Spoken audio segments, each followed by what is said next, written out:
We bring you Texas Rangers manager Bruce Bochy. Good afternoon, sir.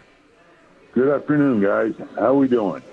We're doing pretty well. And I know you said that yesterday was a game that y'all really wanted to get. Unfortunately, that didn't happen. The road trip ended at 2-5. I know you've got more season to go. I know you got to keep fighting, but I am curious. Is there any part of you that is concerned that last night's game or yesterday afternoon's game could have been the last stand for the playoffs? No. I'm not going to feel like that now. We have games left. Come on. It's always easy to look at a game at this time of the season or a series and think, this is a do or die. Although we're playing every game like that, but hey, it's over, and a run would still get us right back in it. We've done it. We can do it again. So, yeah, it's time to bounce back. No getting around it. Sure, the margin of error is getting smaller and smaller, but I'm not going to let one game, or this team's not going to let one game. I say, okay, that's it. We're done. Can you give us any updated information or insight about Semien and Carter? Because unfortunately, with the loss, some players got dinged up as well. Can you tell us anything on the front of those two guys? Yeah, not great news there. Carter could be out for the year. They did find a fracture there, so yeah, that's a pretty big hit. We just took Marcus. He's getting a MRI right now. He's pretty sore.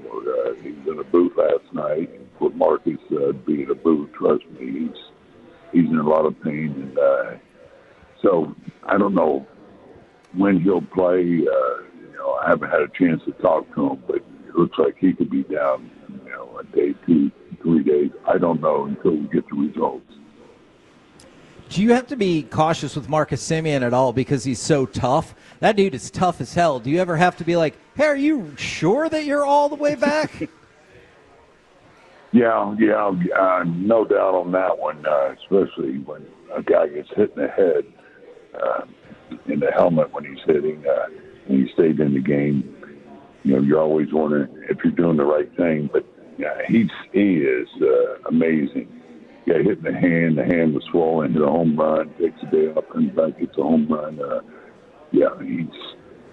He is a guy you have to maybe take it out of his hands, but he keeps bouncing back like that. I've never seen. He's got to be right up there as far as one of the toughest players I've ever had. Wow, man. On Evan Carter's front, I mean, Josh Young kind of had similar stop-and-go start to his career where he would get injured and then you'd be out for a while and then maybe he would come back. With Evan Carter, that's got to be a very difficult thing to even ever find a groove whenever you're having these types of injuries for him. Well, you're right. It's hard to get that constant rep that you need. I'm talking about hitting or even playing defense, running bases, things. At his age, he hasn't had a ton of them, especially up here because of the injuries, and that's what you feel bad about for him, and also for us, though, because he needs playing time. That's how you get better. That's how you hit lefties, seeing lefties. Get that.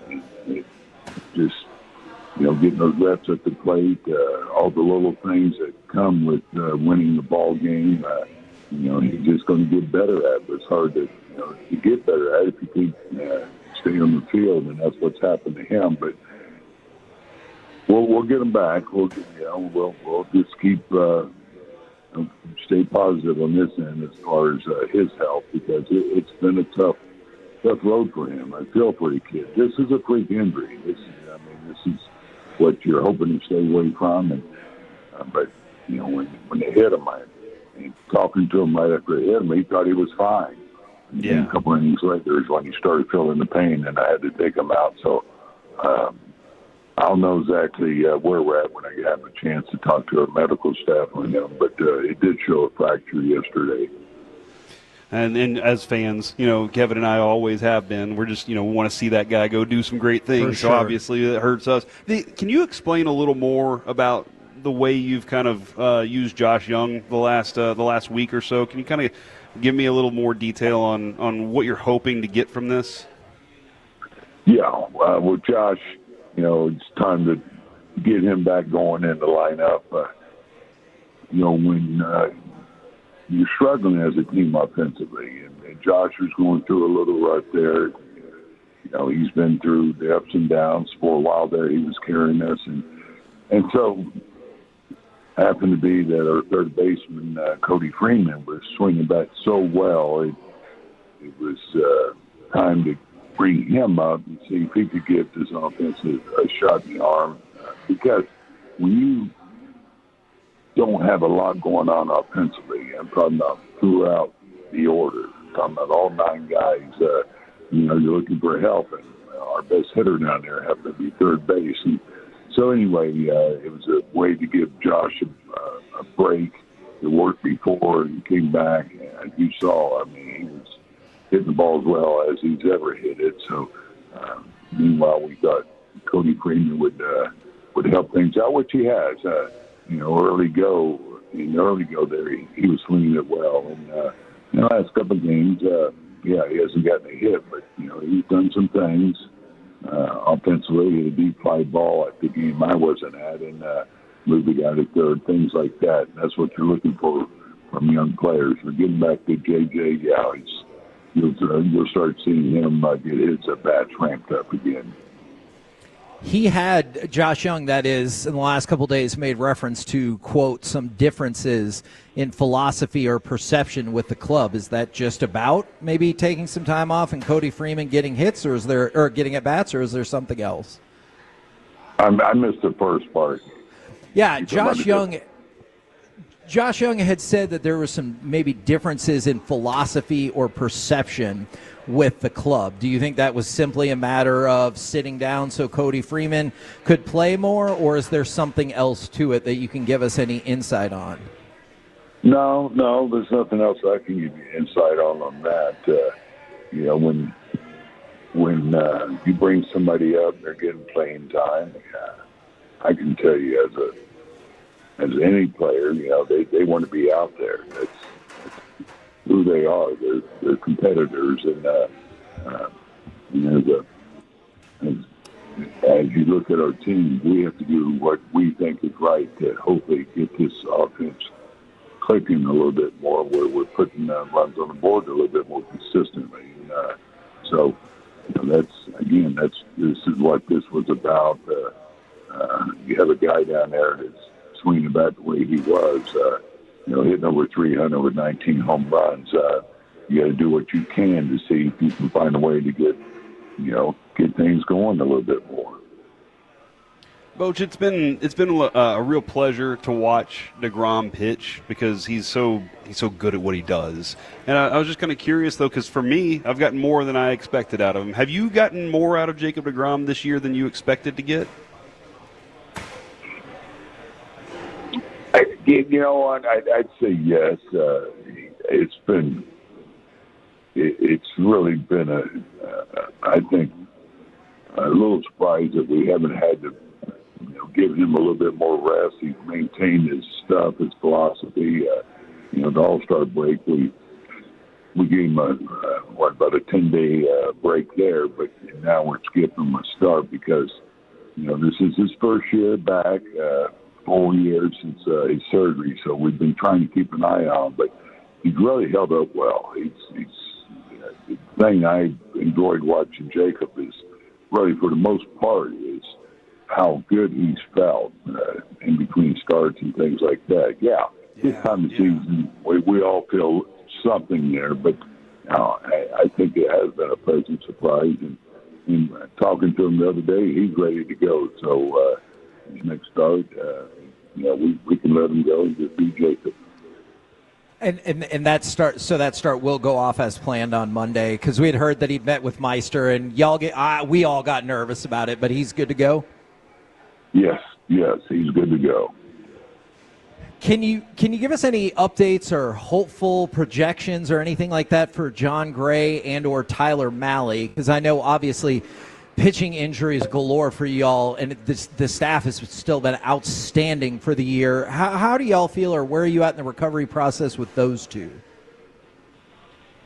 Yeah, John Gray, I could see him being ready, I don't know, 10 days or 2 weeks.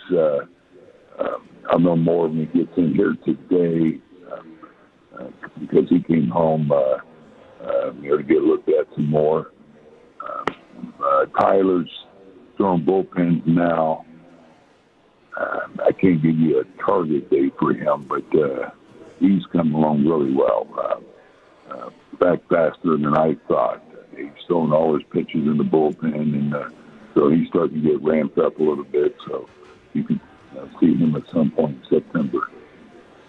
You know, Boch, Kevin and I were both really we were very upset when Jock Peterson got called out at home when it was very clear. And you don't have to say anything here. We'll protect you here, but we'll say it for you. And he was clearly safe. We were both kind of watching you, and you had your hat off, and you looked dumbfounded by it all, and I was like, man, he can't have missed that while he was gone. When you were away from the game, I got really curious. When you were away from the game, what was it that you missed the most about it all? You know, it's just a competition. Put it simple, you're in there, you're in a foxhole every game, with the guys, and you're doing all you can to win a ball game. And, yeah, the frustration is part of it. Watching that replay, from our angle, looked like he was safe. Now, he was. They can break it down a little bit more. His foot might have come off an inch or two, and that's not what why the replay is in there. But that is part of it, and so looking at it, I guess they saw one shot where they could overturn it, because if there's not, as you know, if there's not enough evidence, they're not going to overturn it. So it's one of those calls that. They called them safe, they probably would not have overturned it. That's a huge run, obviously. If I, as a Rangers fan, sat there and saw that call and said, why the F do we have replay if we can't get it right, do you think that would have been a fair reaction in that specific moment? Yeah, that's going to be a normal reaction. I've had that reaction, too, trust me, more than once. And, the worst one was going back to 23 in Chicago, where they called Jonah for blocking the plate. He wasn't even in front of the plate.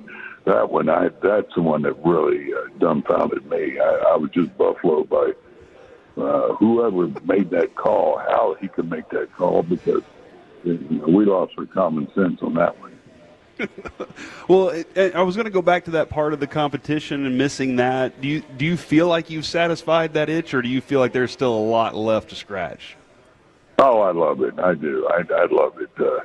I look forward to every game. I look forward to watching these guys compete, pulling for them, and doing all we can to try to win a ball game. That's what we all love to do, and it's still there, the passion to win. Believe me, it's getting frustrated me. I'm sure it has the fans with everything that's gone on, some of these tough losses and injuries and things that we've had to deal with. But we're still fighting here. We still think we can get in this thing. It's not woe is me time with these injuries. We got to hunker down and do everything we can individually and collectively as a club to fight our way back in this thing, because this is why we play the game. We get it. I talked about it not too long ago about our decision. We got to make it as far as whether we're going to go home at the end of the regular season or we're going to be celebrating. So it's just time that that time will never stop as far as our fight can get to where we want to go. Now, the last thing I had for you, I know the focus right now is obviously on winning games, but this Texas Rangers franchise has had numerous MVPs, yet they have never had a pitcher win the Cy Young. Seeing as how it looks like he's about to qualify for ERA, should Nathan Eovaldi not be one of the, if not the leading candidate for AL Cy Young with what a crazy year he's had? No, yeah, sure. The numbers there's evidence there, but but what he's done for us, the games he's won for us, when he's won them, he's just been so consistent. It's just, to me, no doubt that he's going to be right up there at the top as far as who wins that. All right. Thank you so much. We appreciate the time. Best of luck today and in the weekend series. All right, guys. Thanks. I appreciate it. We'll talk to you later. Yes, sir.